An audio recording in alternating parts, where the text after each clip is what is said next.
శ్రీగురుభ్యో నమః. హరి ఓం. శ్రీమహాగణాధిపతయే నమః. శ్రీమహాసరస్వత్యై నమః. హరి ఓం.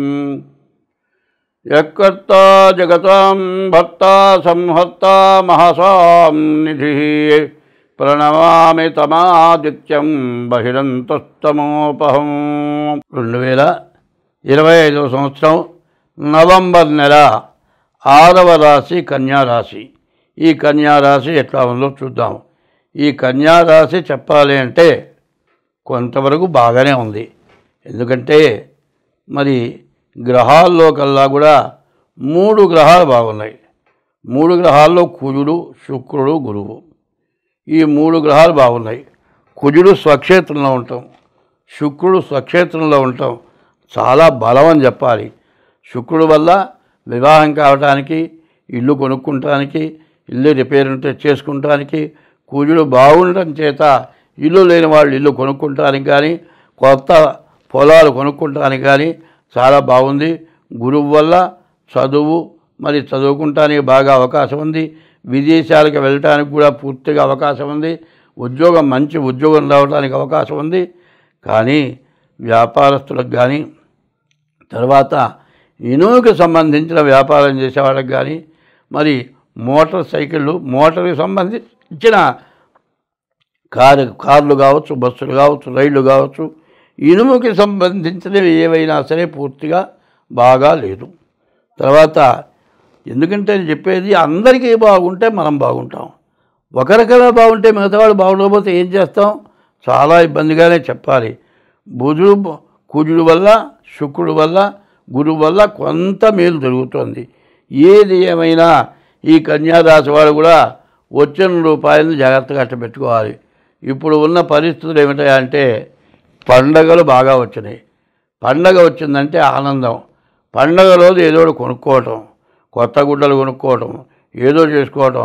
అందులో రేపు రాబోయేది తగలబెట్టే పండగ. తగలబెట్టడం, నిప్పు పెట్టడం. ఏమిటి? దీపావళి. ఈ దీపావళి పండుగ ఎట్లా ఉంటుంది? నీ మతం వేరు, నా మతం వేరు, క్రిస్టియన్ మతం వేరు, ముస్లిం మతం వేరు, మరి హిందూ మతం వేరు. ఏ మతం వాడైనా మందులు కాల్చునే వాడు ఎవడన్నా ఉన్నాడా?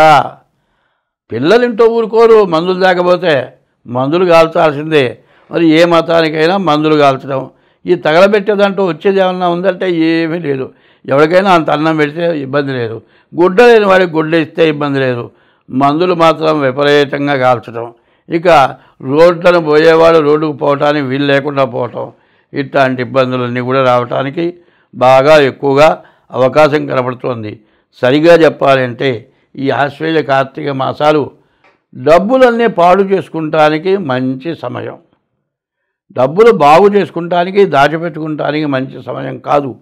డబ్బులు పోగొట్టుకుంటానికి మంచి సమయం. ఇట్లాంటిది ఇది చెప్పాలంటే ఎంత కష్టమైన పరిస్థితిలో బాగా ఆలోచించుకోవాలి. వివాహం కావాలంటే వివాహం అవుతుంది. ఆ వివాహం ఎట్లా అవుతుంది? ఆడపిల్లలు తగ్గారు, ఆడపిల్లలు దొరకటం లేదు. ఏదో కనపడంగానే ఆమెతో నువ్వు, నీతో ఆమె మాట్లాడంగానే ఇద్దరి మాట బాగా కలిసింది, బాగుంది, అమ్మాయి కూడా చాలా బాగుంది అనుకుంటాడు వీడు. ఆమె చూస్తుంది, ఈ అబ్బాయి బాగున్నాడు, ఇక కులమో గోత్రమో మంచో చెడో అవసరంలా పెళ్లి చేసుకుందాం ఇద్దరు అనుకుంటారు. ఇక సాయంత్రం ఎవరికి ఏ పార్కులోనో కలవటం మొదలు పెడతారు. ఈ విధంగా తిరిగి కొన్నాళ్ళు పోయిన తర్వాత నువ్వు లేకపోతే నేను ఉండలేను, నేను లేకపోతే నువ్వు ఉండలేవు, నువ్వు పెళ్లి చేసుకోకపోతే నేను బతకను, నేను పెళ్లి చేసుకోకపోతే నువ్వు బతకవు. ఇక ఈ పరిస్థితి వస్తుంది.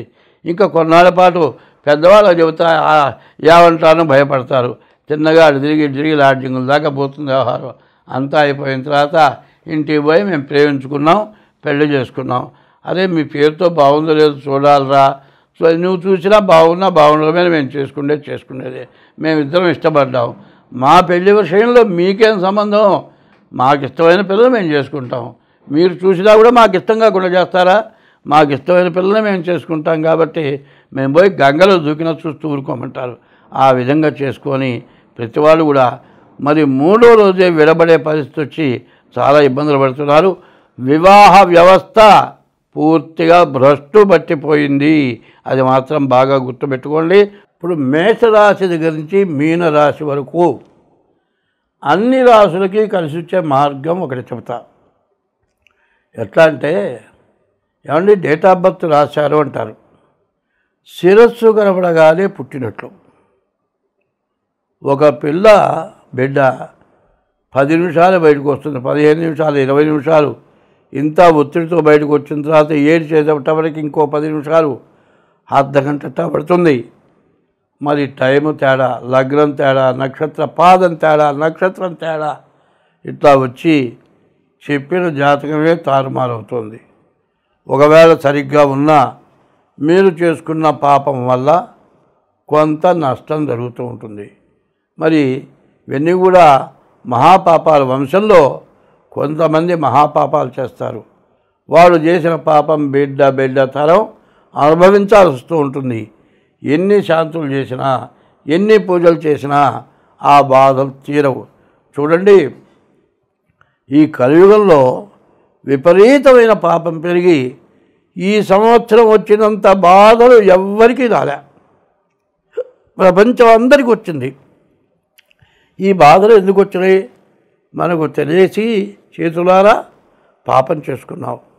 ఆ పాపం నివృత్తి కాక ఈ బాధలు వస్తున్నాయి. కాలికి దెబ్బ తగిలితే మందు వాడకపోతే కాలు మానుతుందా? నువ్వు చేసిన పాపానికి దైవాన్ని పూజించకపోతే ఈ బాధలు పోతాయా?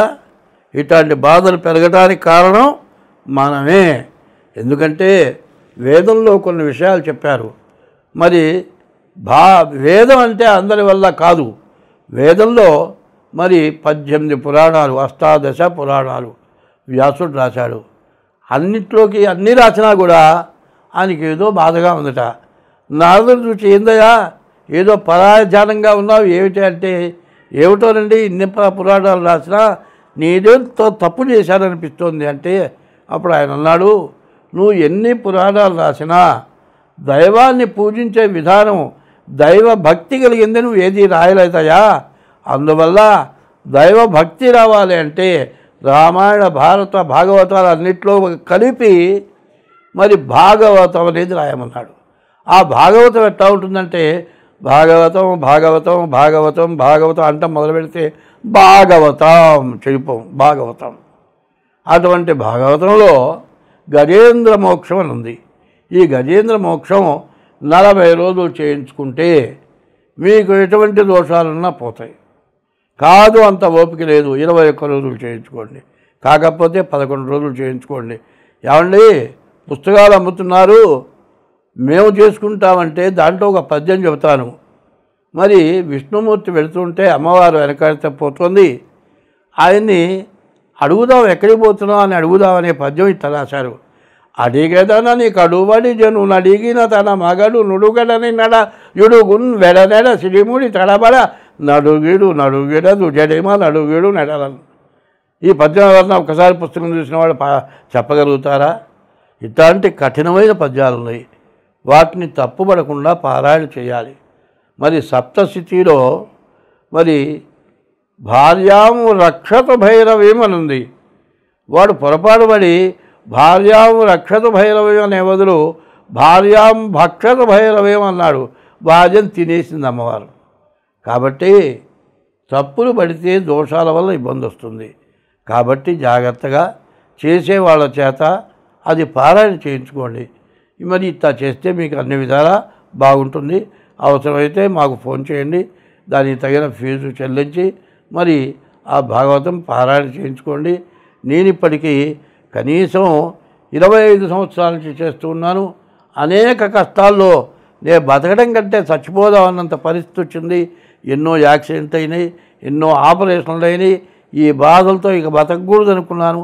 అటువంటి రోజున ఈ భాగవతం పారాయణ చేయడం మొదలుపెట్టిన తర్వాత ఇవాళకి నాకు 80 సంవత్సరాలు వచ్చినాయి. ఇప్పటికీ ఏ లోటు లేకుండా హాయిగా బతకగలుగుతున్నాను. మీరందరూ కూడా పాపం పరిహారం కావాలి అంటే భాగవతంలో గజేంద్ర మోక్షం చాలా విశేషమైంది. దాన్ని పారాయణ చేయించుకోండి, మీకు అన్ని విధాలా బాగుంటుంది. అన్ని రాసుల వారికి ఇప్పుడు చెప్పబోయేది కార్తీక మాసం చాలా విశేషమైన రోజులు. ఈ రోజుల్లో మరి ఈ గజేంద్ర మోక్షం పారాయణ చేయించుకోవడం చాలా అవసరం. దీని గురించి పెద్ద ఖర్చు ఉండదు. దాని ప్రకారం చేస్తే మీకు అన్ని విధాలా బాగుంటుంది. ఇది మాత్రం ప్రతి రాశికి కూడా చివరిలో వేయండి. ఇప్పుడు చెప్పింది ఇది విశేషం. దీంట్లో చేస్తే అన్ని విధాలా బాగుంటుంది. స్వస్తి.